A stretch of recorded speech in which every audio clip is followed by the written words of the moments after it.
Hello guys, nandito ko sa rooftop ngayon kasi tatanggalin ko yung aking mga pinya. Magtitira lang ako ng 2 piraso. Ngayon nanghihinayang ako patayin yung aking mga tanim kasi malapit na yan sila bumunga.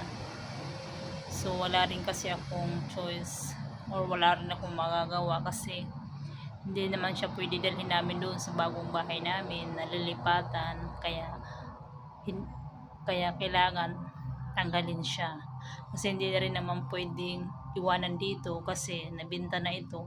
Kailangan pag inalisan or tirahan ng bagong nakabili, kailangan malinis na pati yung mga ganyan. Oh, ayan, avocado yun, ito durian.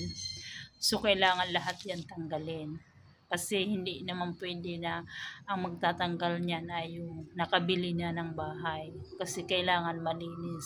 So ganun din yung lilipatan namin doon sa bagong bahay, kailangan malinis din. Unless nakatanim doon sa garden na talaga yung hindi natatanggalin. So yan guys, tingnan niyo po, magtatanggal ako ng pinya.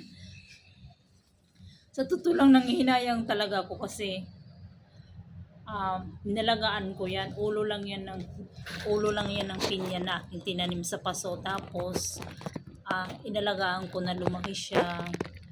Nakapahirap na kasi ako yan 2 beses na, umaabot siya ng 6 na taon bago bago mamunga, tapos pagka nahinog din ang tagal rin, buwan din siya bago mahinog. So yan guys, let's go. Meron akong gunting, ito matalas ito ng gunting, ito yung gagamitin ko pag tanggal doon sa Nagsuot pala ako ng gloves kasi matinik. Pupunta sa kamay ko yung tinik. Masusugat ako. So let's go.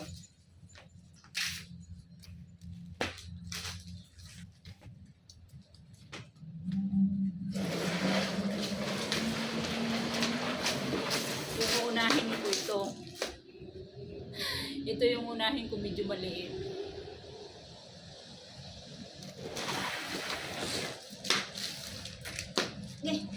Ang dami ko talagang ginagawa kasi bukod sa mga nagtatapon ng mga basura, mga recycle bag, tapos yung ito naman, yung aking pinya. Sayang yung pinya ko talaga. Ayan, oh. Pwede naman siya sana tanim mo sa oh, di ba? Kailangan ko to i-cut kasi hindi pwedeng malaki papasok dito. Kailangan siya putol-putulin. Ganyan, no? Kailangan siya putulin.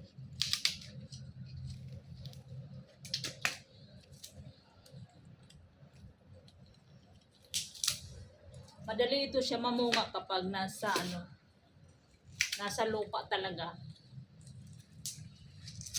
Kasi busog yung lupa. Dito kasi maliliit lang yung lupa.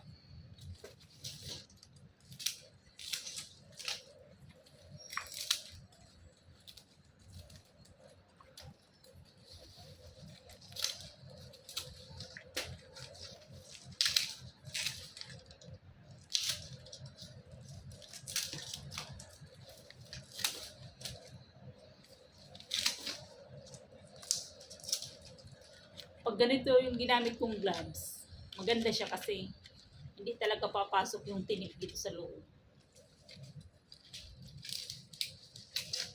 Parang mapurol na yung gunting, ah.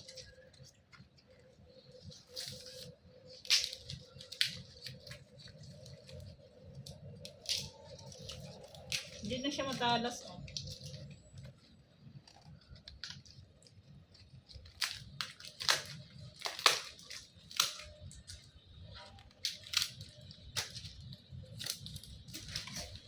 Lumiit yung dating malaking pinya. Ayan guys, oh, lumiit. Sayang talaga, nanghihinayang talaga ako kasi pinagtsagaan ko siya tanimin, tapos ngayon puputulin ko lang. Yan, dito ko siya ilalagay, tapos itatapon ko to sa basurahan.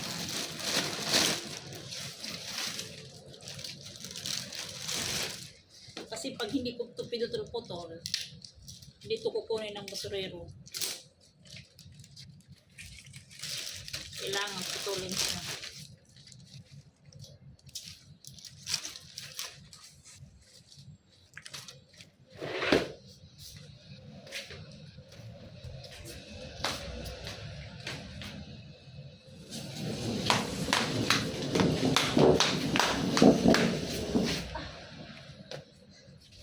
Pinila ko siya kasi sobrang bigat ng paso. Yan o. Bigat. Ito naman, tanggal na yung puno niya.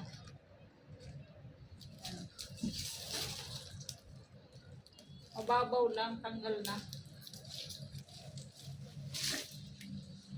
Sa lahat ng pinya ko dito sa taas, ito yung panganay. Ito siya yung panganay, pero hindi man lang bumulaklak. Nauna pa yun nasa baba bumunga.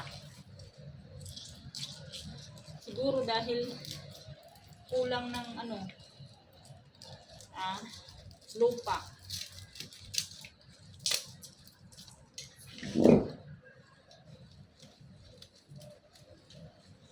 So yun lang guys muna kasi aray,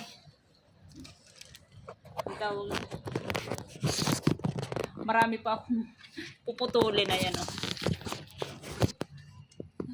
Dalawa lang ititira ko, so mayroon pa akong 3 ibon lumipad. So yun lang guys muna guys, bye bye.